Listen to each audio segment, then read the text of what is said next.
Hi అండి. ఈరోజు చేయబోయే రెసిపీ పప్పు గొలుగ్గూర. ఇది ఎలా చేయాలి ఏంటన్నది చూపిస్తా. నేనైతే ముందు ఒక 100 గ్రాములు కందిపప్పు తీసుకున్నా. దానికి సరిపడగా 2 కట్టలు గొలుగ్గూర అయితే తీసుకున్నా. దాన్ని నీట్గా కడిగేసి పక్కన పెట్టుకున్నా. ముందైతే వాటర్ పోసి పప్పును కడిగేసుకుని తగినన్ని నీళ్లు పోసుకుందాం. పోసుకున్న తర్వాత 2 పచ్చిమిర్చి, ఒక చిన్న సైజు మీడియం సైజు టమాటా కట్ చేసుకుని ఇందులో వేసేసుకుందాం. వేసేసుకున్న తర్వాత నీళ్ళు కూడా ఒకసారి సరిపోతే లేదన్నది చెక్ చేసుకోండి. నేనైతే ముందుగానే 2 కట్టలు గులుగ్గూర తీసుకుని అందులో వేస్టేజ్ అంతా తీసి నీట్గా కడిగేసి పెట్టుకున్నా. ఇదేనండి గులుగ్గూర. చూడండి ఎంత ఫ్రెష్గా ఉందో.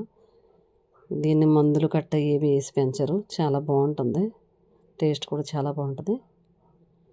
కరెక్ట్గా వేస్టేజ్ అంతా తీస్తే ఇంత వచ్చింది. మనం టమాటా ముక్కలు అవి వేసి కట్ చేసి పెట్టుకున్నాం కదా పప్పు, అందులో అయితే ఇప్పుడు ఈ గులుగ్గూరని వేసేసుకుందాం. ఇది ఒకసారి ఫస్టే చూసుకోవాలండి, ఇసుకది ఉంటుంది. కొంచెం జాగ్రత్తగా చూసుకొని నీట్గా కడిగి పెట్టుకొని ఒకసారి అంతా చెక్ చేసుకొని ఇందులో వేసేసుకుంటే సరిపోద్ది. అలాగే ముందుగానే కొంచెం పసుపు, అలాగే కొంచెం కారానికి సరిపడా కారం, ఉప్పు కూడా తగినంత వేసుకోవాలి. ముందే వేసేస్తున్నాను, అన్నీ ఒకసారి మగ్గిపోతాయని. కుక్కర్లో వేస్తున్నాం కదా, విడిగా అయితే మనం కొంచెం లేట్ అవుద్ది పప్పు ఉడకడానికి, అందుకే నేను కుక్కర్లో పెట్టేస్తున్నాను. ఉప్పు అయితే నేను ఒకసారి వేసేస్తున్నాను, మళ్ళీ వేయకుండా. అది మీరు కర్రీ మనం వేసే పాలుని బట్టి చూసుకోవాలి. అది పప్పు ఆకుకూర ఎంత ఉన్నదాన్ని బట్టి మనం ఈ కారం అవి వేసుకుని సరిపోద్ది. కొంచెం వాటర్ కూడా ఎక్స్ట్రా పోస్తున్నాను, ఏమైనా తక్కువైనా ఇబ్బంది పడకుండా ఉంటుందని. అప్పుడప్పుడు ఇలాంటి వంటలు తింటుంటే ఆరోగ్యానికి చాలా మంచిదండి. ఇవి న్యాచురల్గా పండుతాయి కాబట్టి ఇలాంటివి తింటూ ఉండాలి. ఒక చిన్న సైజు నిమ్మకాయ అంత చింతపండు అయితే తీసుకున్నాను. నిమ్మపండు అంత సైజు సరిపోద్ది. దీన్ని చక్కగా ఇసుక ఏమీ లేకుండా ఒకసారి నీట్గా కడిగేసుకుని ఇందులో వేసేసి మూత పెట్టేసుకోవడమేనండి. ఇది ఒక 3-4 విజిల్స్ వచ్చేదాకా ఉంచుకొని, ఆ విజిల్స్ అయిపోయాక అది మొత్తం ఆవిరంతా పోయేదాకా ఉంచి ఆ మూత తీసేసి నా దగ్గర ఉన్న పప్పు మిదిపే దాంతో ఒకసారి కదిపేసుకొని ఒకసారి చూసుకుంటే సరిపోద్ది ఎంతవరకు వచ్చింది ఏంటన్నది. ఇది టేస్ట్ అయితే చాలా అంటే చాలా బాగుంటుంది, చాలా ఆరోగ్యం కూడా. అయిపోయిందండి, ఇంకా పోపు పెట్టేసుకోవడమే. చాలా సింపుల్ కూడా ఇది. పోపు కూడా ఎక్కువ మాడనీయకూడదు.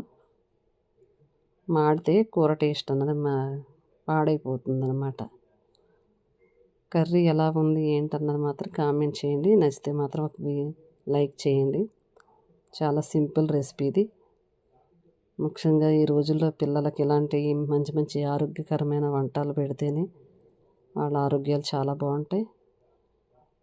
పోపు అయితే రెడీ అయిపోయింది.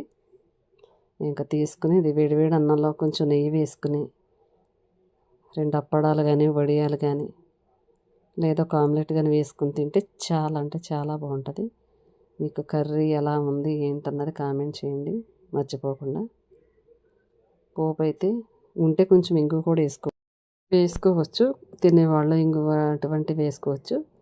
కర్రీ అయితే చాలా బాగుంటుంది. ఒకసారి ట్రై చేసి చూడండి.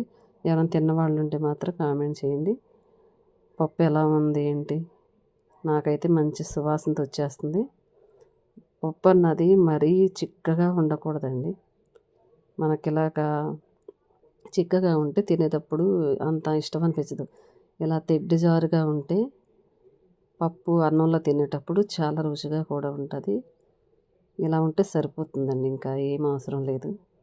వాటర్ కూడా పోయాల్సిన అవసరం లేదు. మీకు మరీ చిక్కగా ఉంది పలసగా తినేవాళ్ళు ఉంటే అలా కూడా చేసుకోవచ్చు. కర్రీ అయితే నాకైతే చాలా నచ్చింది. మీకు ఎలా అనిపించింది అన్నది మాత్రం కామెంట్ చేయండి మర్చిపోకుండా. ఇలాంటి గురుగ్గూర కర్రీ ఎవరైనా తింటే మాత్రం కామెంట్ చేయండి. ఓకేనండి.